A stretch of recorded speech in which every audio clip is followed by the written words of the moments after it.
السلام علیکم ورحمۃ اللہ تعالیٰ وبرکاتہ۔ حضرت مولانا حذیفہ بستانوی صاحب دامت برکاتکم العالیہ، ابھی مجھے متعدد ذرائع سے یہ اندوہناک خبر ملی کہ حضرت مولانا قدس اللہ تعالیٰ سرہ حضرت مولانا غلام محمد بستانوی صاحب دنیا سے رخصت ہو گئے، اللہ کو پیارے ہو گئے۔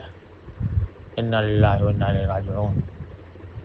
ہمارا بہت بڑا نقصان ہے پوری امت کا، پوری امت مسلمہ کا، عالم اسلام کا۔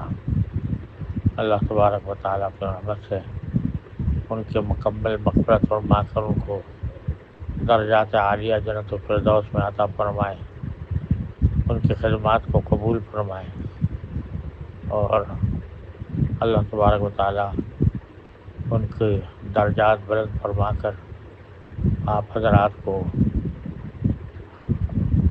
صبر و سکون عطا فرمائے، اور قدم قدم پر آپ کی تذکیری فرمائے، کیونکہ ان کے وفات کے بعد آپ کے اوپر بہت بڑی ذمہ داری آ گئی ہے۔ اللہ تبارک و تعالیٰ اس سے بطریق احسن عہدہ برا ہونے کی توفیق عطا فرمائے۔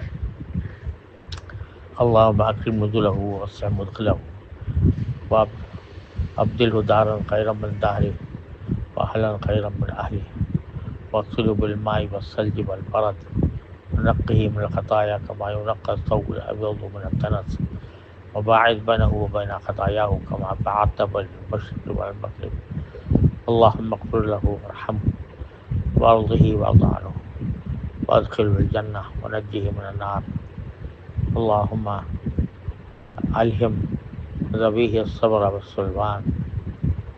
اللہ تعالیٰ آپ کے قدم قدم پر تذکیری فرمائے، اور اس مشکل وقت میں آپ کو استقامت، صبر اور حکمت کے ساتھ معاملات کو چلانے کی توفیق عطا فرمائے۔ دل سے دعا کرتا ہوں انا للہ و انا الیہ راجعون کی کثرت کرنا چاہیے، انشاءاللہ اس سے صبر و سکون بھی ہوگا، اور اللہ تعالیٰ کی طرف سے توفیق بھی ہوگی۔ السلام علیکم ورحمۃ اللہ تعالیٰ وبرکاتہ۔